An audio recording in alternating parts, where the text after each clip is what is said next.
La brujería hace presencia en nuestras vidas de muchas maneras. Tal vez no nos demos cuenta de la manera en que atraviesa las vidas y nuestras visiones de mundo, o la influencia que tienen los comportamientos de comunidades, colectivos o personas. El momento en que menos lo pensamos llega a concentrarse en nuestra forma de vivir.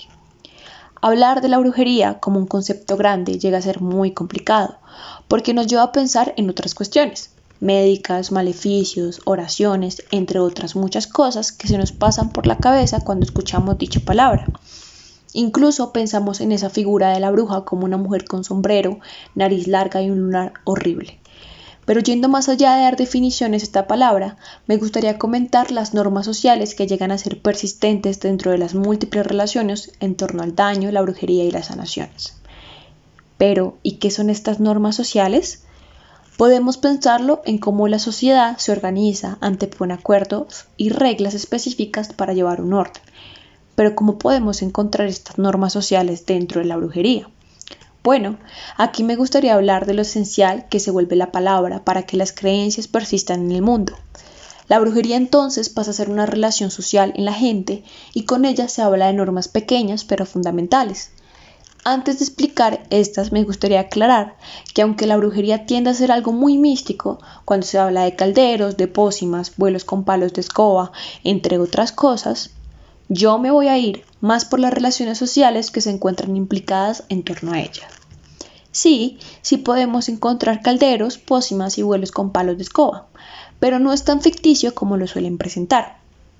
Está en la forma en que las personas empiezan a interactuar con sus comidas, con sus oraciones, con sus advertencias, en sus curaciones o en sus cuidados aplicados a su vida o a las de sus cercanos.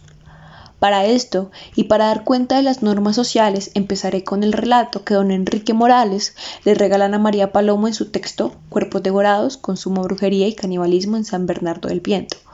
Puede explicarnos un poco a lo que quiero llegar. El maleficio puede ser una comida que te preparen con tierra de cementerio, con saliva de la bruja o sangre de las mujeres que están con la regla, con vainas que les echan a las comidas, y esto es lo que uno tiene que cuidarse cuando uno le ofrezcan comida, porque te la echan. Como digo, el que quiere aprender expone el cuero. Es como cuando una persona se enamora de otra y no la acepta. Le hacen males en cualquier bebida, echan saliva y el que revuelve con la cuchara lo que hace es empuercar más la comida. Eso es porquería. Yo lo digo porque a mí me lo referían. Mencionando lo anterior, vamos a empezar con las normas sociales que se dan en este campo. La creencia en esto es fundamental. Como bien lo venía mencionando, la palabra da cuenta de esto. Pero lo que mueve la brujería es la creencia que desde pequeños en nuestra casa o fuera de esta estamos aprendiendo. Crea en Diosito, mijito, y verá que nada le va a pasar. Frases como estas construyen en nuestras percepciones de mundo una manera de ver la vida y de relacionarnos con esta. Aunque no sea en Dios, el creer es una norma y un vínculo esencial para tomar decisiones, compartir con alguien, tomarse una cerveza, entre otras múltiples cosas. Tal vez no podría definir el creer como una norma totalmente. Sin embargo, menciono esta porque estamos en contacto con las creencias, con la fe, con el valor, con el poder y con Dios. Más acá en Colombia, donde existe una iglesia en la mitad de una plaza principal en muchos pueblos, municipios o ciudades. Así lo podemos ver en Arbeláez, Cundinamarca.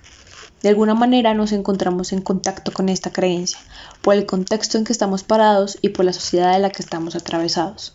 Para explicar un poco el creer y la influencia que tiene esta en el comportamiento social, contaré un relato. Yo no creo en las brujas, pero que las hay, las hay. Una noche me tocaba prestar guardia en el hangar. Esos son como unas bodegas grandes. Allí se guardan los helicópteros y también quedaba la pista. Yo ya había escuchado que ahí asustaban, pero la verdad no le ponía cuidado a eso, porque yo no creo en esas vainas.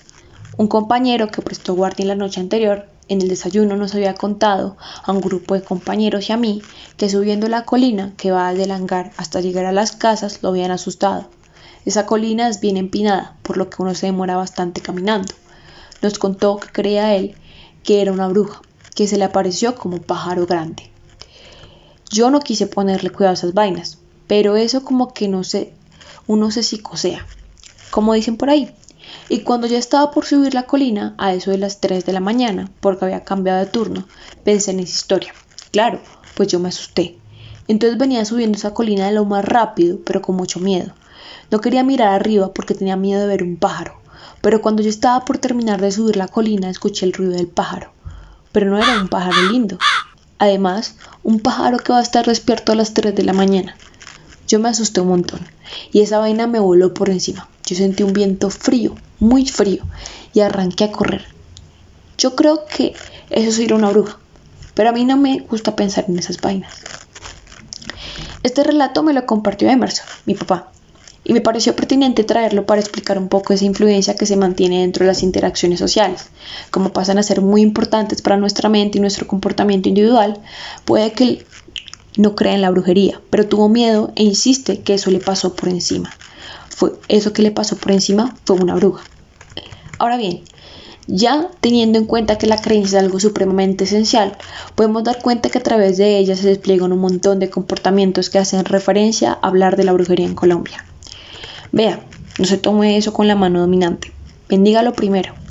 Eso que usted tiene es un daño. Toca que se haga un bañito con plantas. Lo importante es creer en Dios. No, de esas vainas no hables ahora, que después te la aparecen. Sí, sigue hablando mal de esas personas, le van a traer algo malo. Ore mucho y verá que nada le pasa. No, eso toca que vaya al médico. Esos brujos no les crea. Son reglas, no tan reglas, que importan y que influyen para el comportamiento individual. Se mantienen en la vida de una comunidad, se mantienen en la vida de una comunidad, de un colectivo, y se practican individualmente. La brujería se encuentra como una fuente de horas de tradición oral y memoria sobre los conflictos, contiene aprendizaje sobre lo social de generación en generación. Da cuenta de procedimientos de sanación, maleficio, conocimiento botánico, entre otros saberes que hasta el día de hoy muchos de ellos siguen siendo estigmatizados desde campos biomédicos, sin tener en cuenta los que los actores transforman, viven y enseñan, en relación con las parteras, las lavanderas, las curanderas, etc. Estas figuras poseen significancia en el campo de la brujería y fuera de ella, brindando sentimientos, afectos, pasiones y vida. Por último, me gustaría realizar una pregunta que tengo conmigo para pensarme esto. ¿Qué ocurre socialmente para que creamos? ¿Algún conocido suyo tuvo una historia de brujería? Si es así, ¿qué implica eso en su vida? La brujería hace presencia en nuestras vidas de muchas maneras. Tal vez no nos demos cuenta de la manera en que atraviesa las vidas y nuestras visiones de mundo, o la influencia que tienen los comportamientos de comunidades, colectivos o personas. En el momento en que menos lo pensamos, llega a concentrarse en nuestra forma de vivir. Hablar de la brujería como un concepto grande llega a ser muy complicado, porque nos lleva a pensar en otras cuestiones, médicas, maleficios,